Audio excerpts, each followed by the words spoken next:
देखना पार्टिसिपेंट भी तो आया।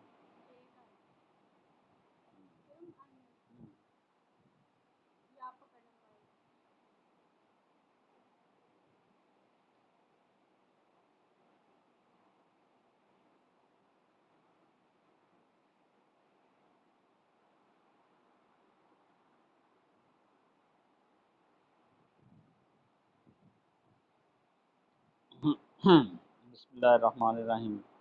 कॉस्ट काउंटिंग हमारा टॉपिक है या सब्जेक्ट है कॉस्ट काउंटिंग। और आज हमारा टॉपिक होगा classification of cost. Classification of cost, cost की दर्जाबंदी। कॉस्ट क्या होती है? Cost various expenses incurred for making the product. कोई भी प्रोडक्ट बनाने के लिए जो अखराजात आते हैं उनको हम कॉस्ट कहते हैं। कॉस्ट और एक्सपेंस में भी फ़र्क है। कास्ट का जो खर्चा आता है किसी प्रोडक्ट को बनाने के लिए, कोई चीज़ बनाते हैं तो उसको बनाने के लिए जो खर्चा आता है उसे कॉस्ट कहते हैं। एक्सपेंस वो होती है जो जितना हिस्सा किसी चीज़ का हम खरीद के लाए हैं, जितना हिस्सा खर्च कर लिया है वो कॉस्ट है। मसलन ये पेंसिल हमने 10 रुपए की खरीदी, अगर इसका तीसरा हिस्सा ख़त्म हो गया है बने तो वो 2.5 रुपये या 3 रुपये बनते हैं, तो वो एक्सपेंस हो जाएगा। और बाकी जो होता है वो हमारा स्टॉक होगा। तो कॉस्ट और एक्सपेंस में पहली है cost, product cost. Product cost means, इसका मतलब होता है ऐसी कॉस्ट जो किसी चीज़ को बनाने पर जितने भी खर्चे आते हैं वो उसको हम प्रोडक्ट कॉस्ट कहते हैं। Product cost include cost incurred for manufacturing. चीज़ों को बनाने पर जो खर्चा आता है उसे प्रोडक्ट कॉस्ट कहते हैं। या इसे ये भी कह सकते हैं जो हम चीज़ें परचेजिंग गुड्स की हैं उस पर रीप्रोसेस किया है, उसको दोबारा शेप किया है। यानी अगर आपने आम खरीदे हैं तो पेटियों में बंद करने का खर्चा, उसको पैकिंग करने का खर्चा, वो प्रोसेस कॉस्ट भी परचेजिंग कॉस्ट होगी। उसके बाद है जी डायरेक्ट मटेरियल कॉस्ट। ये मैं आपको बताया था पहले, इसकी पहले भी बता चुका हूँ। डायरेक्ट मटेरियल से मुराद ऐसा मटेरियल होता है जो किसी भी प्रोडक्ट को, प्रोडक्ट जो चीज़ें हम फैक्ट्री में बनाते हैं उन्हें प्रोडक्ट कहते हैं। जिस तरह फैक्ट्रियों लकड़ी में ये फर्नीचर फैक्ट्री में लकड़ी मेज़ है, कुर्सियाँ हैं उस लकड़ी से बनती हैं, तो उसे हम डायरेक्ट मटेरियल कहेंगे। वेरियस सब्सटेंसेस, जो भी मुख्तलिफ़ किस्म के मटेरियल होते हैं,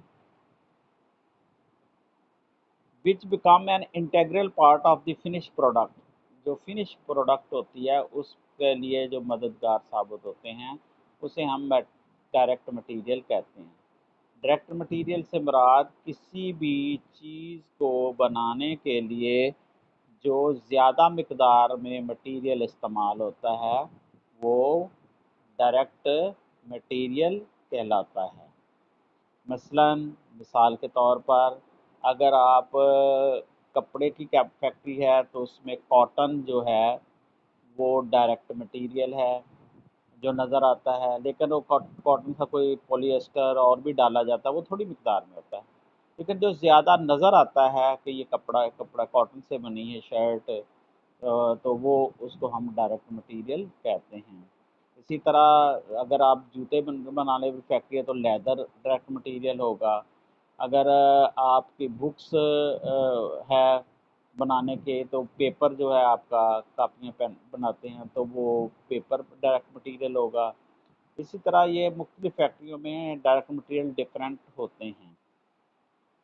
डायरेक्ट मटेरियल जो किसी भी प्रोडक्ट को बनाने में ज़्यादा मकदार में इस्तेमाल होता है उसे डायरेक्ट मटेरियल कहते हैं। कौन आया भाई? Direct labour. डायरेक्ट लेबर से मुराद, डायरेक्ट लेबर से मुराद ये होती है जो हमारे पास skilled worker, trained worker, skilled worker या ट्रेंड वर्कर होते हैं। जो ट्रेंड वर्कर होते हैं उनको जो हम मुआवजा देते हैं उसको हम डायरेक्ट लेबर कहते हैं। Direct labor is the labor cost of the worker working on material to convert them into finished product. Finish product जो मुकम्मल चीज़ें तैयार होती हैं, तो वो वर्कर होते हैं जो मटेरियल को फिनिश प्रोडक्ट में तब्दील करने में काम करते हैं। उनको उनके जब मुआवजा दिया जाता है ट्रेंड लोगों का, उसको डायरेक्ट लेबर कहते हैं। And the cost can be traced with the unit of output without undue cost or inconvenience. For example, include labor cost of workers working on a production conveyor, labor cost of a carpenter or tailor. अगर कोई कपड़े garments factory में जो shirt वगैरह trouser वगैरह बना रहा है, तो उसको टेलर टेलर ही काम करता है, तो उसको जो मुआवजा दिया जाएगा। कारपेंटर को लकड़ी की फैक्ट्री में, फर्नीचर फैक्ट्री में कारपेंटर को जो मुआवजा दिया जाएगा उसको लेबर कॉस्ट कहते हैं। फैक्ट्री ओवरहेड कॉस्ट, इससे मुराद all manufacturing cost other than direct material and direct labor। चीज़ों को तैयार करने में तमाम जो कॉस्ट है, जो खर्चे हैं, तमाम एक्सपेंस जो हैं, जो किसी भी चीज़ को तैयार करने के लिए, उसको फैक्ट्री ओवरहेड कहते हैं। अदर देन का मतलब सिवाय डायरेक्ट मटेरियल के और डायरेक्ट लेबर के जितने भी खर्चे प्रोडक्ट पर आते हैं उनको हम फैक्ट्री ओवरहेड कहते हैं। छोटे छोटे एक्सपेंस होते हैं, उनका अपना नाम, उनकी फहरिस्त बना लेते हैं, जिसमें क्या हो सकता है वो भी आगे चल के बताते हैं। क्या क्या मिसाल किससे वाज़ेह हो जाएगा। तो डायरेक्ट मटेरियल ऊपर वाला और डायरेक्ट लेबर के अलावा प्रोडक्ट पर जितने किस्म के खर्चे हैं उसको हम फैक्ट्री ओवरहेड एक्सपेंस कहते हैं, फैक्ट्री ओवरहेड कॉस्ट कहते हैं, या FOH कॉस्ट कहते हैं। FOH कॉस्ट, फैक्ट्री ओवरहेड को मुख्तसर तौर पे FOH भी कह सकते हैं। फिर सुन लें, all manufacturing cost other than direct material and direct labour are collectively, इकट्ठे उनका नाम term as factory overhead, collectively उसका नाम रखा गया है factory overhead. These cost are also describe, इस कास्ट को हम कह सकते हैं, ये बयान की जा सकती इस तरह भी, by such name as manufacturing cost भी से कह सकते हैं। फैक्ट्री ओवरहेड कॉस्ट भी कहते हैं, manufacturing cost, indirect manufacturing expense, indirect manufacturing expense, factory burden.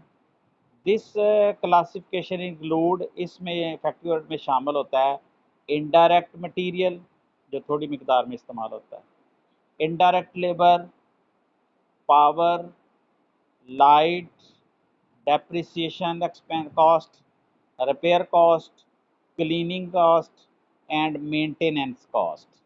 जो फैक्ट्रियों में ये खर्चे कॉस्ट आते हैं, इन सब का टोटल करके एक ही नाम दिया जाता है फैक्ट्री ओवरहेड कॉस्ट, या इसको मैन्युफैक्चरिंग कॉस्ट कहते हैं। The term indirect material, indirect material क्या होता है? Indirect material is used for those items of material which may be become a part of finished product but may be traceable into the product only a unnecessarily high cost of inconvenience। For example, welding material, जो आप देखें कोई आपने कुर्सी बनाई है, उसमें तो लकड़ी लगी है, उसका फ्रेम है लोहे का, उसकी वेल्डिंग का मटेरियल यूज़ हुआ है, वो राड वगैरह, उसका तो नाम नहीं आता, उसको कम मिकदार में इस्तेमाल होता है, उसको FOH कॉस्ट कहेंगे। Welding material used in the production of A bicycle और द कॉस्ट ऑफ थ्रेड, जो धागा लगता है, used for binding a book, एक किताब को बाइंड करने के लिए जो धागा इस्तेमाल होता है उसका तो जिक्र बहुत मुश्किल से पता चलता है ये भी एक मटेरियल है। तो जो आसानी से जिसकी शनाख्त ना हो सके उस मटेरियल को इनडायरेक्ट मटेरियल कहते हैं। फिर मिसाल दे देता हूँ, जब भी आप कोई प्रोडक्ट बनाते हैं तो उस प्रोडक्ट में जो ज़्यादा मिकदार में मटेरियल इस्तेमाल होता है वो तो डायरेक्ट मटेरियल होता है, और जो कम मिकदार में इस्तेमाल होता है जिसको हम आसानी से पहचान नहीं कर सकते वो इनडायरेक्ट मटेरियल होता है। Similarly, labor cost which either cannot be directly associated to the unit production. Direct labour तो वो होती है जो ट्रेन लोग हैं उनकी खिदमात का मुआवजा। इनडायरेक्ट लेबर वो होती है जिसको जो अनट्रेंड होते हैं, अनस्किल्ड वर्कर होते हैं या हेल्पर टाइप लोग होते हैं जो डायरेक्टली चीज़ें प्रोड्यूस नहीं करते, उनका मुआवजा भी कम होता है। उस उनकी जो रेमोरेशन है, उनकी खिदमात का मुआवजा है या उनकी वेजेस है, उसको हम इनडायरेक्ट लेबर कहते हैं। और मसलन for example labour cost of security guard चीज़ें तो नहीं प्रोड्यूस करते। मटीरियल हैंडलर जो मटीरियल को एक जगह से दूसरी जगह हेल्पर लेके आते हैं। मटीरियल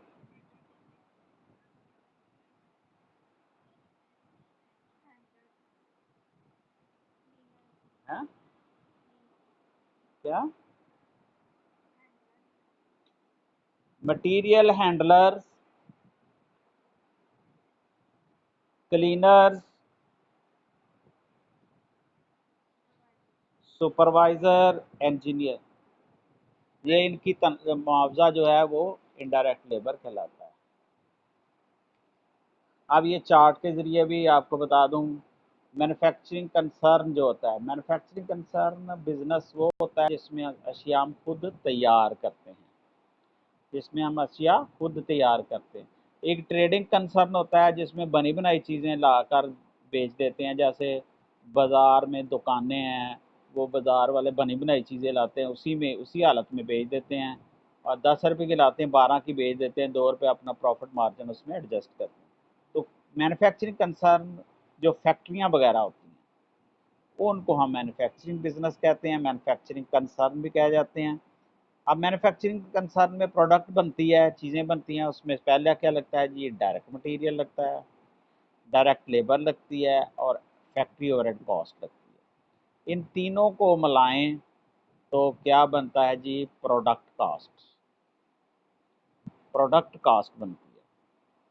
प्रोडक्ट कास्ट जब चीज़ को बनाने की होती है, और अब ये यहाँ तक पहुँच गई प्रोडक्ट कास्ट।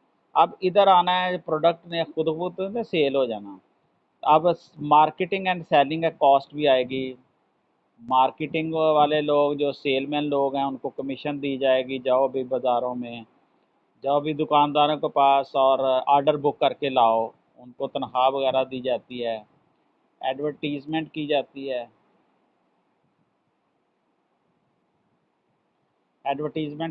है, मार्केटिंग का एक्सपेंस है, सेलिंग एक्सपेंस किया जाता है। उसके अलावा एडमिनिस्ट्रेटिव एक्सपेंस किए जाते हैं।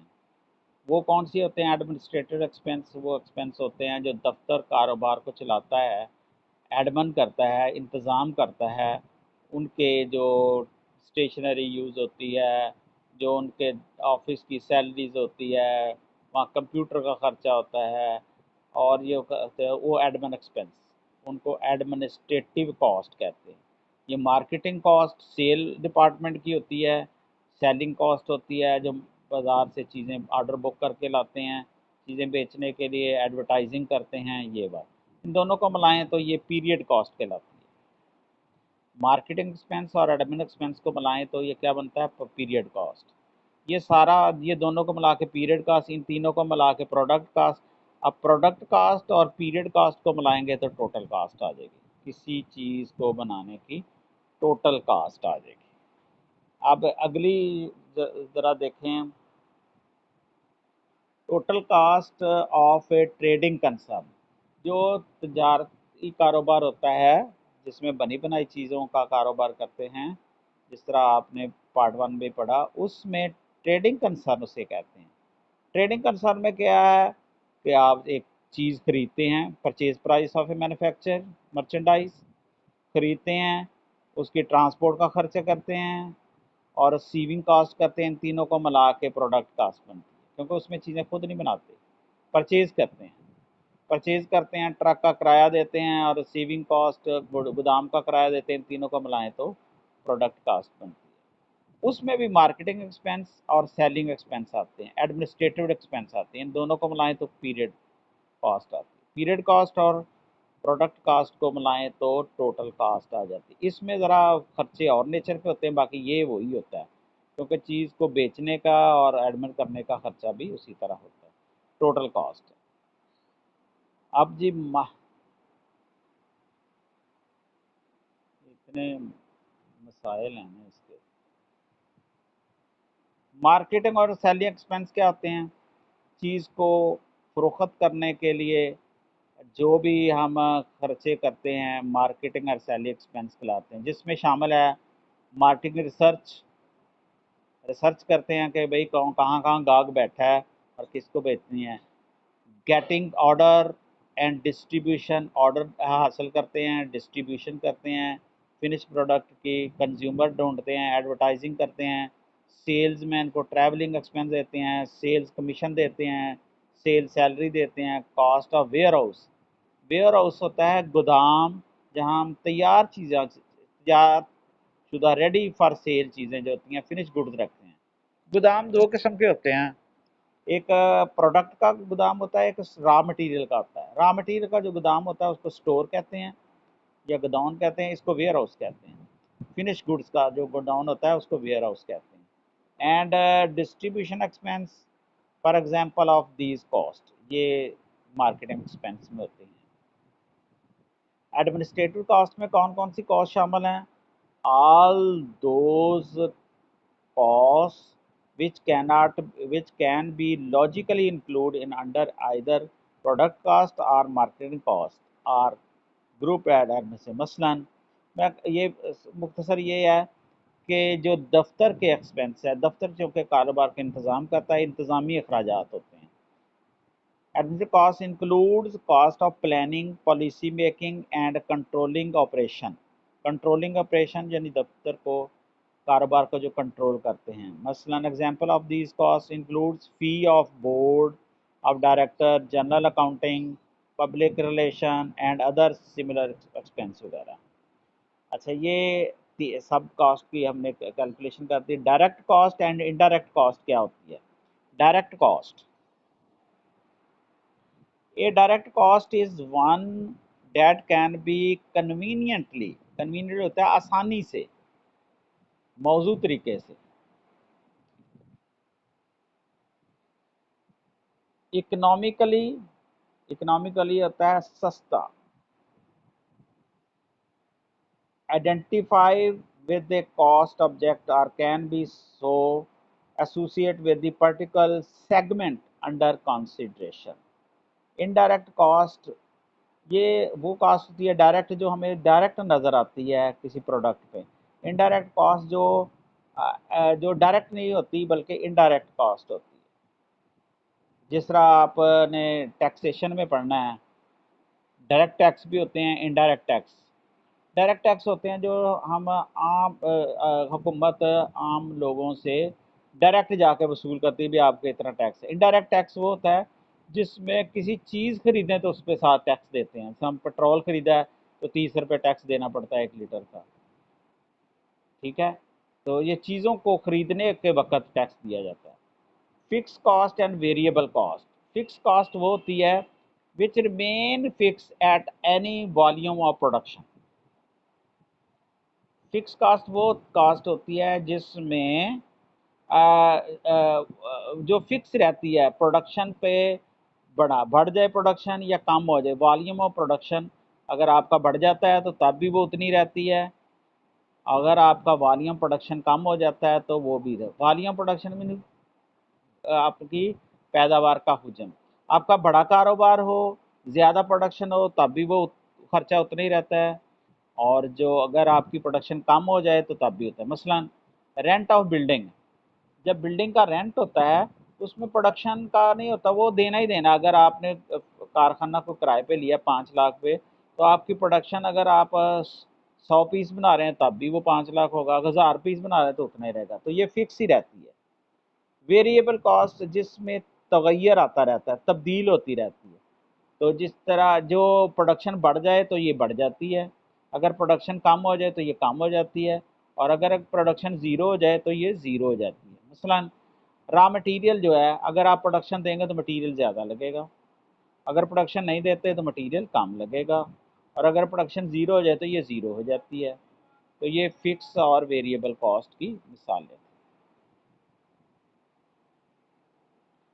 अच्छा, ये थोड़ा सा चार्ट के ज़रिए भी आपको बता देते हैं। फिक्स कॉस्ट का ये फिक्स कॉस्ट ये फिक्स ही रहती है, फिक्स कॉस्ट ये फिक्स ही रहती है जिस तक वॉल्यूम प्रोडक्शन करनी है। वेरिएबल कॉस्ट अगर प्रोडक्शन आपकी बढ़ती जाती है तो ये वेरिएबल कॉस्ट बढ़ती जाती है, और अगर वेरिएबल कॉस्ट कम होती है, अब प्रोडक्शन कम होती है तो ये वेरिएबल कॉस्ट कम होती जाती है। और सेमी वेरिएबल कॉस्ट वो होती है जो कुछ हिस्सा तक तो वेरिएबल होती है, बाद में फिक्स हो जाती है। अच्छा भाई, उसके बाद है जी अपॉर्चुनिटी कॉस्ट। अपॉर्चुनिटी कॉस्ट ये और से समझिएगा, ये बड़ा इंपॉर्टेंट है। Opportunity cost is a concept used for evaluation of alternative uses of resources। Alternative uses of resources, ये बात याद रखें, की पॉइंट है इसका। अल्टरनेटिव यूज है, फर्ज करो आपके पास 5 लाख रुपए है, अगर आप किसी कारोबार में लगाते हैं तो आपको महीने का 50,000 मिलता है, अगर आप बैंक में रखते हैं तो आपको 40,000 रुपये मिलता है। तो कितना फ़र्क है? 10,000 का। 10,000 जो है ना, जो दोनों रिसोर्सेज का अल्टरनेटिव यूज़ करने का, तो उधर रख दें तो 50,000, उधर रखें तो आपको 40,000 मिलता है। तो इस अल्टरनेटिव यूज़ पर आपको फ़ायदा हुआ है 10,000 का, वो उसको हम अल्टरनेटिव कहते हैं। इसी तरह ये आपके डिसीजन पे डिपेंड करता है कि आप कितने होशियार चालाक हैं कि अपॉर्चुनिटी कॉस्ट आपकी कम हो जाए। Decision maker select that alternative use of resources from which they expect the maximum net return। ऐसा सिलेक्ट करें कि जिसमें मैक्सिमम आपको नेट रिटर्न जो हासिल होता है वो ज़्यादा हो। Opportunity cost is the cost net return that could be obtained from the second best alternative that has been expected. जो सेकंड वन है उसके लिए जो आपको, मसला अब मैं आपको बताता हूँ कि फ़र्ज़ करें आपके पास पहला अल्टरनेटिव 1 मिलियन आपके पास है, आपके पास पैसे हैं 1 मिलियन। ए ट्रेडर, पूरा पढ़ देता हूँ। Suppose A trader of agriculture input, agriculture का कोई ट्रेडर है, हैज़ 1 मिलियन रुपीज़, उसके पास 10 लाख रुपया है, टू इन्वेस्ट, सरमायाकारी करने के लिए। Different revenue investment available to him are as under. उसके पास 3 अल्टरनेटिव है, नंबर 1, नंबर 2, नंबर 3। पहला अल्टरनेटिव है वो 1 मिलियन से invest in the purchase of pesticides, expected return 2.5 lakh. अगर वो दवाइयाँ, जरमकश दवाइयाँ जो हैं उस पर खर्च करता है, वो दवाइयाँ एग्रीकल्चर की ले लेता है, तो उसको उससे कितने पैसे मिलेंगे? 2.5 लाख। दूसरा उसका अल्टरनेटिव है investment in the purchase of fertiliser, expected return 2 lakh. अगर वो फर्टिलाइज़र जो है, खाद खाद खरीद लेता है तो उसको उस पर मुनाफा होता है 2 लाख। तीसरा alternative lend out of money, ये पैसे उधार दे देता है टू ए फेलो ट्रेडर, अपने साथी ट्रेडर को, एक्सपेक्टेड रिटर्न 1 लाख, और उससे 1 लाख रुपया मिलेंगे। तो इसमें 3 ऑप्शन है, इसमें से बेस्ट ऑप्शन उसके लिए कौन सी है? 1 मिलियन से पहले ऑप्शन में 2.5 लाख उसको कमा सकता है, दूसरी ऑप्शन अगर इधर लगा दे तो 2 लाख मिलता है उसको, अगर तीसरी ऑप्शन लगाए तो 1 लाख मिलता है। द ट्रेडर विल चूज, कौन सी चूज करेगा भाई? The alternative number 1 as its expected return is maximum. उसका मैक्सिमम है। His opportunity cost is will be 2 lakh, that is the expected revenue from second. Second पे लगाता है तो 2 लाख रुपए मिलता है। Suppose due to some emergency the trader is able to invest the money on the alter number 1 and 2। अब 1 और 2 पे नहीं लगा सका कि कोई हालात ऐसे हो गए, and has lent out the money to a fellow trader 1 lakh रुपया, और वहां से 1 लाख रुपया मिले उसको। पहला भी उसने लूज कर दिया, दूसरा भी, और तीसरे पे वो लगा देता है और वहां उसे 1 लाख रुपया। The difference of net return between the best alternative and the alternative choose is called opportunity cost। in this case 1 lakh रुपया अपॉर्चुनिटी, 1.5 लाख रुपया अपॉर्चुनिटी का, पहली ऑप्शन लगा चूज करता तो उसको 2,50,000 मिलने थे, और उसने थर्ड ऑप्शन चूज किया है 1 लाख। चूज क्या किया, उसका पहला और दूसरा वैसे ही गुजर गया था, तो 2.5 लाख में 1 लाख माइनस करेंगे तो 1,50,000 को आप अपॉर्चुनिटी कॉस्ट कह सकते हैं। अपॉर्चुनिटी कॉस्ट फिर सुन लें। आपके पास दो आपके पास कोई पैसे हैं 10 लाख रुपया या 4 लाख या 5 लाख, आप उसको इन्वेस्ट करना चाहते हैं, तो आपके पास दो अल्टरनेटिव है। अगर आपके पास 5 लाख है तो पहली आपकी चॉइस है, पहली आपको जो अल्टरनेटिव अवेलेबल है उससे आपको मिलते हैं 50,000। दूसरा अल्टरनेटिव है उसको 40,000। पहला आप लूज कर दें तो दूसरे पे फिर लाजमी आपको खर्च कर इन्वेस्ट करना पड़ेगा। तो 40,000 और 50,000 में जो फ़र्क होता है 10,000, उसको हम अपॉर्चुनिटी कॉस्ट कहते हैं। क्या कहते हैं? Opportunity cost. उसके बाद है जी standard cost. Standard cost mean what the cost should be। standard cost is predetermined cost of a unit of product। जो प्रोडक्शन आप देते हैं उस पर जो स्टैंडर्ड खर्चा आता है आम लोगों का, उसको आप स्टैंडर्ड कॉस्ट करते हैं। अगर आप अपनी नातजर्बाकारी की वजह से उस पर ज़्यादा खर्च कर लेते हैं तो स्टैंडर्ड से ऊपर जाएंगे। अगर आप होशियारी, चालाकी और एक्सपर्टीज़ की वजह से उससे कम खर्च करते हैं जो आम लोग खर्च करते हैं, तो उसको आप स्टैंडर्ड से कम जाएंगे, बेहतर हो जाएगा आपके लिए। तो इसको हम वो आपकी एक्सपीरियंस पे डिपेंड करता है। तो स्टैंडर्ड कॉस्ट वो होती है जो actually cost incurred for making the product, जो एक्चुअली होता है आम लोग करते हैं, तो उसको स्टैंडर्ड कॉस्ट कहते हैं। इसी तरह है जी संक कास्ट, आखिरी। Sunk cost is the term used for a cost that has already been incurred and now cannot be avoided or changed, and consequently it is irrelevant for the current decision making situation। मिसाल के तौर पर, for example, a company has bought a building for its showroom at a cost of 50 million rupee। The company is considering a change in its product mix. Cost of the building and its depreciation will be the same, whatever may be the composition of company's product mix.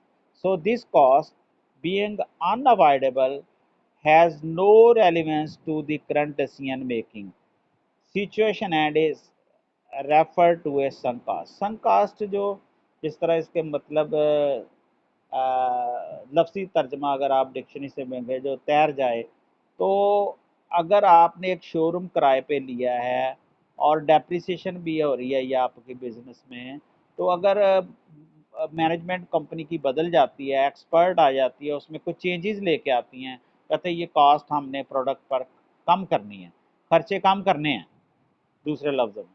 तो खर्चे कम करने में जो भी वो decision making करेंगे, लेकिन ये कॉस्ट जो होती है शोरूम का रेंट, ये नहीं कम हो सकता, क्योंकि ये ऑलरेडी आपके मार्केट के रेट के मुताबिक है, इसमें आप कट नहीं लगा सकते, डेप्रिसिएशन कम नहीं कर सकते। जिस कास्ट को जो ऑलरेडी चल रही है उसमें कोई तब्दीली ना कर रहे हैं। मैनेजमेंट बेशक सख्त आ जाए, मैनेजमेंट एक्सपर्ट आ जाए, मैनेजमेंट बहुत चालाक आ जाए, होशियार आ जाए, दूसरे खर्चों में कट लगा सकते हैं, लेकिन इन कास्ट में, जिस कास्ट में आप कट नहीं लगा सकते, डिक्रीज नहीं कर सकते, उसको सम कास्ट कहते हैं।